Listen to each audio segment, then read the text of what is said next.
Hey Spokane River enthusiasts, here's another video of snorkeling the Spokane River. In this video, I'm snorkeling around the Trent Avenue Bridge, which is just upstream of downtown Spokane. The day that I did this was early September 2025.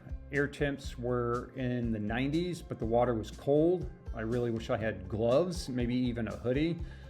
Flow rates were around 850 cubic feet per second, which made it pretty easy to snorkel the river. The only challenging spots were in the main channel of the river and around the base of the bridge piers themselves. The flow rates increased a little bit, which made it, moderately strenuous to try and swim in one spot, but nothing too crazy. And swimming ahead of me right here is a red band trout. I noticed that these trout gravitated to the base of the bridge structure, the bridge pier. As water flows around the bridge pier, that vertical structure, it erodes sediment away and creates scour holes, which forms nice little microhabitats for the trout. And I also spotted signal crayfish under the bridge, and these crayfish are distinguishable by those white bands on their claws. The bridge pier provides good habitat for the crayfish as well. It breaks up the current, provides shelter from predators, and gives them plenty of organic material to feed on. So the bridge pier is kind of like a little apartment complex for them. And in turn, crayfish are fed on by the trout and other species. And speaking of other species, here is a large-scale sucker. This species of fish has been living in the river for thousands of years. An individual large-scale sucker can live up to 15 years, and due to its large size and long lifespan, it means that it can bioaccumulate large amounts of chemicals such as PCBs and mercury. So seeing the presence in the river is a sign of okay water quality, at least. It's not utterly toxic to them.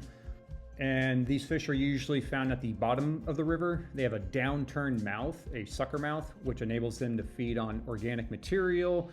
But I actually have seen them in shallow water, and I've seen an osprey dive down and snatch one of these fish up, which is pretty crazy.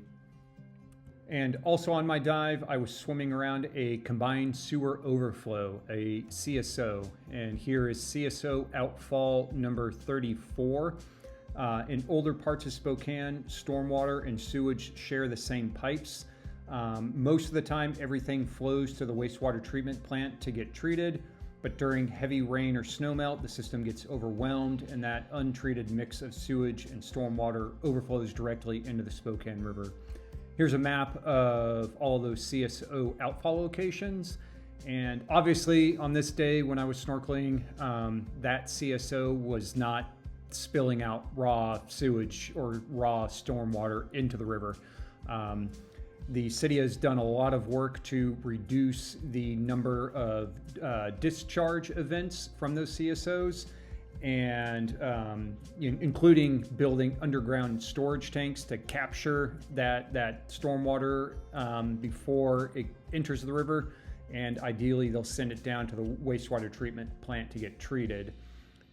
What's also interesting is two projects were recently completed over at the Downriver Park and Downriver Disc Golf Course, these bioretention ponds, which will capture stormwater and treat it before it enters the river, which is great because I love snorkeling in the river and I don't want to be snorkeling in sewage. And here I am about 100 yards downstream of the Trent Avenue Bridge. That's a large tarp or something just caught on that wooden beam. So be careful in snorkeling because you don't want to get your fins wrapped around material like that.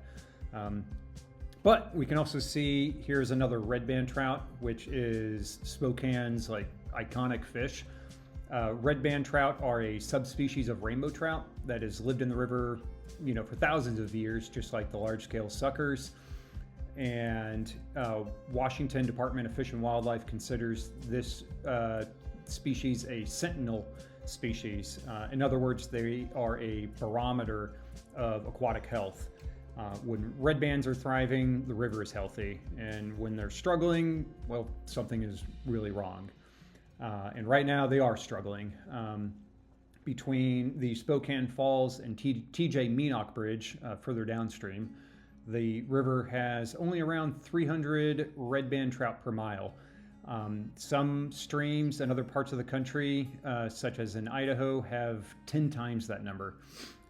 Habitat degradation, warmer water temperatures, and sediment loading are some of the primary issues that these trout are dealing with, along with pressure from other species that have taken a hold in the Spokane River, like smallmouth bass.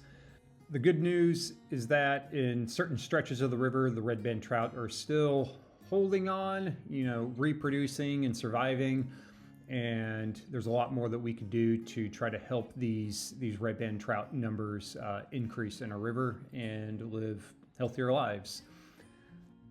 Just downstream of the Trent Avenue Bridge, if you do snorkel this area, you'll find two mysterious mounds on the riverbed, wooden pilings, horizontal timber beams, and piles of rock. These are the remnants of an old bridge, likely a wooden trestle from the early 1900s. This stretch of the Spokane River was historically dense with railroad and streetcar infrastructure, and a crossing right here would fit that picture perfectly. My honest answer is, I'm not totally sure which bridge this was. It could be tied to the Spokane and Inland Empire Railroad, which had a major river crossing in this area. If you happen to know, feel free to reach out to me. I'd love to find out. What I do know is that whatever this was, it's been on the riverbed for over a century, and it's now providing microhabitat for the fish. These submerged structures create better habitat in places where the river has been severely channelized, such as around Trent Avenue.